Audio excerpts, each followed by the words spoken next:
It can be really heartbreaking when you realize that you are getting older and you really want to relocate and have something better for yourself and for your kids, and you find out that the age is actually something that's hindering you. Now, I am here to tell you that all hope is not lost. Hi there. My name is Omotaya and I go by Europejisu. This is my YouTube channel. You're welcome, and it's always a pleasure to have you here. Right, so today I am going to be talking about how you can actually move to Canada in your 40s and your 50s, how you can walk around the CRS score age limitations, how you can find several pathways that works for you and your family. Now let's get into it.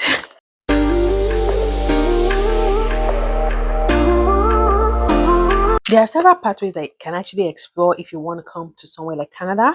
And because you're already like 40, 50, like you must have actually worked hard in a particular field that you've gathered years of experience. And years of experience is also very crucial when you're applying for Canada immigration. Now, the first thing you have to, I always say, is evaluate your degrees and get to do your English test. Now, if you max out your English test with at least a 9 in every company, you have a higher chance because to boost your score. I don't know if I mentioned it before. I remember when I did my IELTS, I realized that when I had a 6.5 in writing, I was less than 40. If I had a 7 in writing, for example, when I had a 6.5, my total score was like 420 something.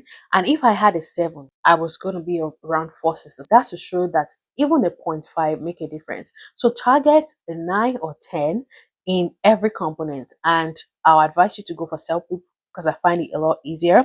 Do your English test, do your evaluations, and then get in on the express entry pool. Now, first thing I would advise to you to look at is check out for in-demand occupation and see the one that actually suits you, through which any province can actually reach out to you to for opportunity of provincial nominations. Look out for Atlantic immigration programs as well. There are several Atlantic provinces like Nova Scotia, Newfoundland.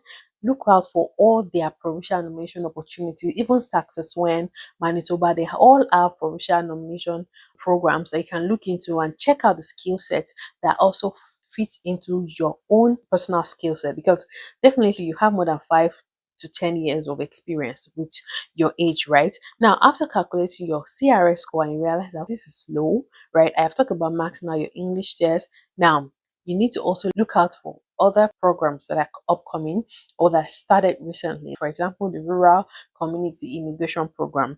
Now, they are very age friendly and they are perfect ways to move to Canada. All you need to do is to get your job offer from the employers that are actually eligible to enroll. There are about 14 communities participating.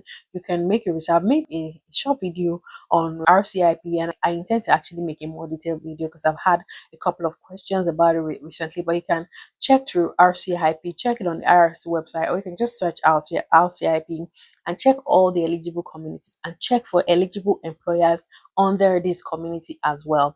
Now, after you've done that, you have to prove that you're qualified for this employer and you have to show that you're actually willing to stay. Now, the willingness to stay, the truth is, in these communities, even if you don't enjoy very rural or quiet areas, you just have to be there for the duration of your sponsorship. Let's say 2 years, for example. If you get a nomination under Ontario, I think you have to stay for 2 years, willingness to stay for 2 or 3 years in Ontario. So you just have to stay for 2 or 3 years in that community and then you can move, right? So that is what the nomination actually, that those are the terms and conditions attached to this nomination program. Now you have to get a job offer. You have to make sure that you don't see the required minimum requirement is a band 4 to 6, but like I mentioned, a 0.5 makes a lot of difference in your application. So ensure to max out your English test and then ensure that you state out all your skill sets that relates to the job title you're actually looking for. Ensure that your job description matches it. You can also come to study. Now, study is another route that you can come through.